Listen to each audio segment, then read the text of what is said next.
Hello, hello, mến chào quý cô chú anh chị và các bạn. Câu chuyện của Huế hôm nay là giới thiệu về một phiên chợ quê có cái tên rất lạ, chợ ma. Và Huế xin chia sẻ về cách nấu canh sắn ốc, bún đậu ốc tại nhà tuyệt ngon. Còn bây giờ thì mời cả nhà theo chân mình vào chợ ma nha. Bò sang đây, hai lạng nát tí chết người. Có bà không ra để nhìn. Đưa cho đi cho con. Cô cho lấy nốt đi cô Hoa. Lấy nốt lấy 35.000. Hai lạng nát nó đẽo. Gà tôm này cả nhà này. Đó, tôm này cả nhà đó. Lấy nốt cho con đi. Nhìn lại bán nốt rồi. Tôi lấy nốt cho đấy, lấy 35.000 cho hai lấy. Ấy, tôm của chị đấy. Nó chẳng quay chợ tôm đâu này. Thế à? Thế mà chẳng. Nhiều Thế à? Hết rồi. Ôi, hai chị. Lên chợ to tước.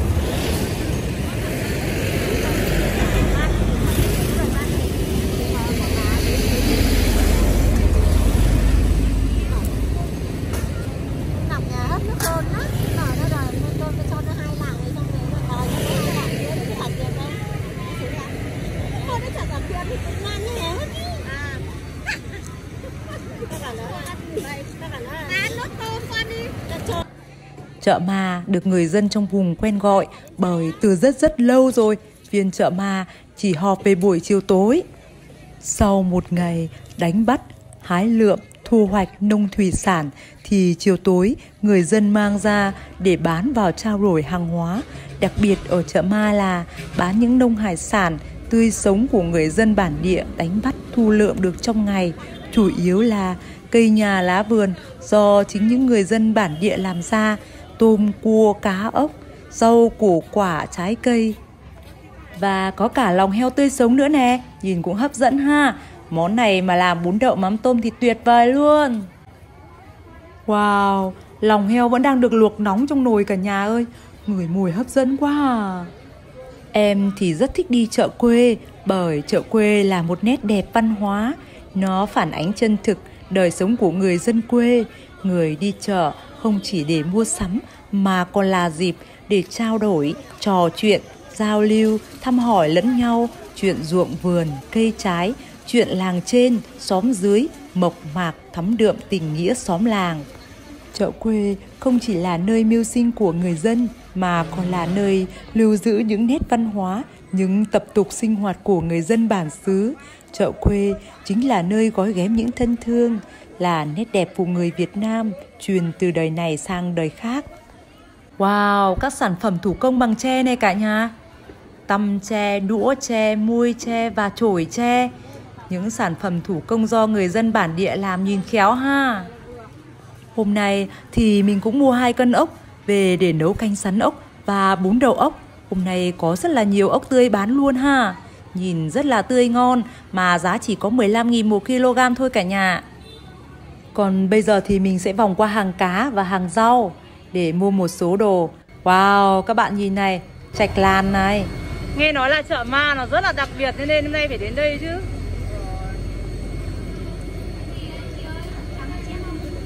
Hai vợ chồng ăn gì đấy không?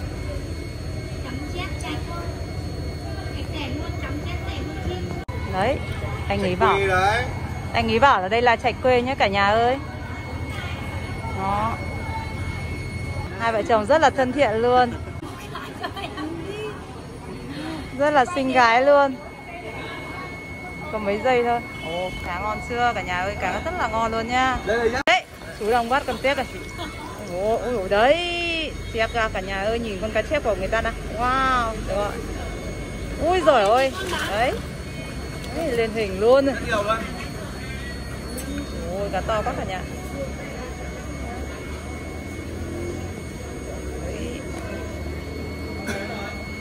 Chưa.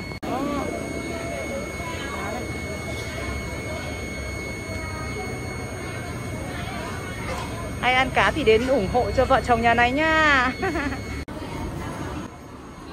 Còn bên đây là bán các mặt hàng nông sản, rau, củ quả các loại, nhìn cũng tươi ngon ha.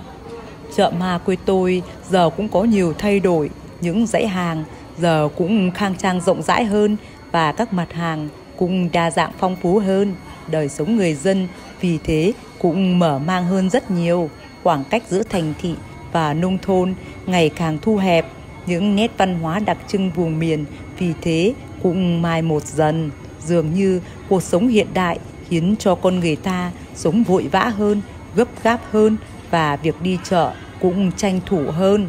Những nông sản tươi sống dần được thay thế bằng những đồ ăn nhanh, ăn sẵn, đóng hộp. Và chợ quê giờ cũng mang dáng dấp của phố thị.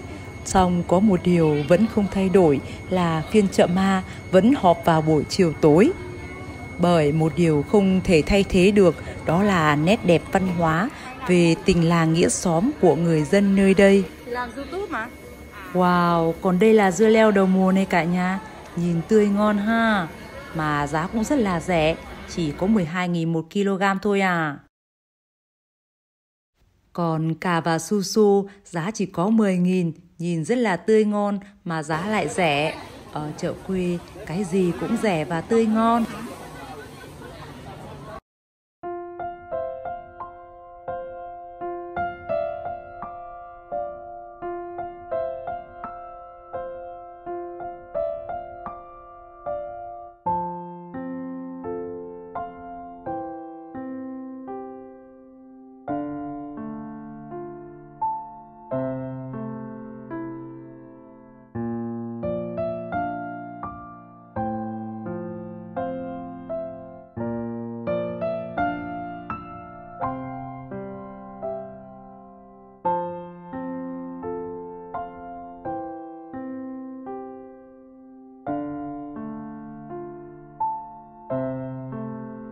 Còn bây giờ thì mời cả nhà cùng vào bếp nấu món canh sắn ốc và bún đậu ốc cùng với mình nha. Trước tiên là mình sơ chế, bỏ vỏ sắn và làm sạch ốc. Mình đã ngâm ốc qua một đêm với nước gạo và một vài lát ớt. Giờ thì ốc đã sạch rồi. Mình có 2 kg ốc đá và 500 g sắn tươi.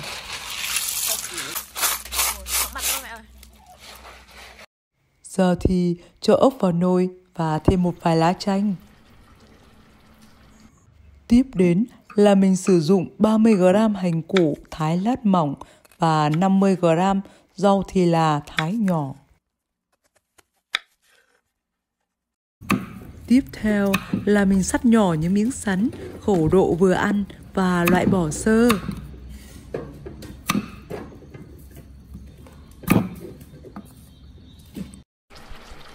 Wow, giờ thì ốc đã chín rồi, thơm dậy mùi lá chanh quá à.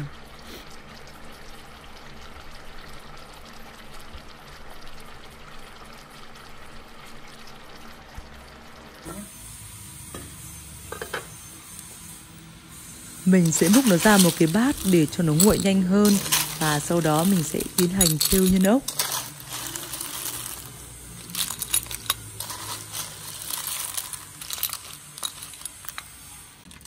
Phần nước ốc mình sẽ chát ra một cái bát loa để nó lắng và sử dụng làm canh.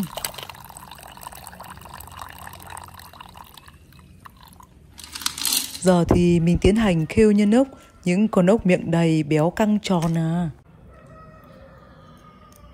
Theo dân gian truyền đời thì để mua được ốc ngon nên tránh chọn mua ốc vào những thời điểm ngày đầu trăng hoặc cuối trăng, tức là những ngày rằm hoặc cuối tháng âm lịch, vì đó là thời điểm ốc sinh sản nên có khá nhiều ốc con, ốc gầy, phần thịt ốc ít, không béo. Giờ thì mình phi hành xào nhân ốc. Mình cho vào đây 2 thìa dầu mè, đợi hành chín vàng, dậy mùi thơm thì cho nhân ốc vào, nêm nếm gia vị vừa đủ ăn là ok rồi. Phú Thọ không chỉ có bánh sắn, xôi sắn mà còn có cả canh ốc nấu sắn. Đó là những món ăn dân dã, bình dị, gắn liền với hương vị quê nhà. Và canh sắn thơm ngon, đậm đà, mang hương vị rất riêng của miền quê Trung Du Bắc Bộ. Mình sẽ xào ốc trong khoảng 2 phút cho thấm đều gia vị, sau đó sẽ đổ sắn tươi vào xào cùng. đảo đều trong vòng 3 phút thì mình sẽ đổ phần nước luộc ốc vào. Sau đó mình sẽ đun lửa nhỏ trong vòng 10 phút. Wow, thơm ngậy mùi sắn nếp cả nhà. Wow, bây giờ thì phần sắn đã bở và phần nước canh đã sánh sệt lại, nhìn ngon ha. Mình tắt bếp và om thêm 10 phút, sau đó cho rau thì là vào. Giờ thì mình đã hoàn thành nồi canh sắn ốc. Nó thơm mùi sắn nếp và quyện với vị béo béo của ốc và rau thì là tạo nên một tô canh thật sự là hấp dẫn, nhìn ngon ha.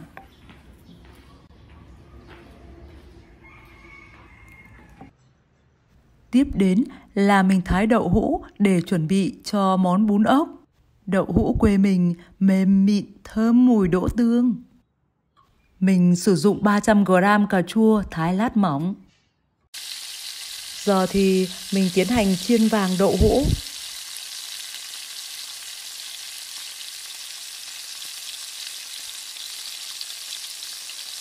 Mình đã hoàn thành món đậu hũ chiên, nhìn hấp dẫn ha. Tiếp đến là mình phi thơm hành, sau đó mình sẽ đổ phần cà chua thái lát vào, đảo đều.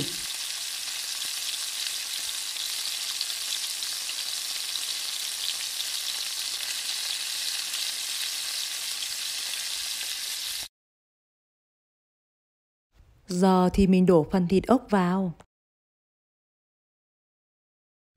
Mình cho vào đây 2 thìa hạt nêm Knorr. Sau đó đun lửa to và đảo đều trong vòng 3 phút. Mình sẽ cho thêm vào đây một bát nước có pha bỗng rượu để tạo vị chua thanh thanh cho bún ốc. Thưa cô chú anh chị và các bạn, bún ốc là một món ăn bình dân nhưng lại nhận được nhiều sự yêu thích nhất của người dân bản địa nơi đây. Vào những ngày thảnh thơi, được nhâm nhi một ly trà và thưởng thức một tô bún ốc nóng hổi thì thật sự là tuyệt vời. Giờ thì mình đã hoàn thành món bún đậu ốc rồi. Chúc cả nhà bữa tối ngon miệng nha. Hello, mến chào quý cô chú anh chị và các bạn. Thời lượng video đến đây là hết rồi. Rất cảm ơn mọi người đã yêu thương và ủng hộ cho kênh Simple Living VN. Hy vọng qua vlog của mình sẽ giúp mọi người hiểu nhiều hơn về cuộc sống văn hóa ẩm thực của người dân vùng Trung Du phía Bắc Việt Nam. Còn bây giờ thì xin chào và hẹn gặp lại ở những vlog tiếp theo. Bye!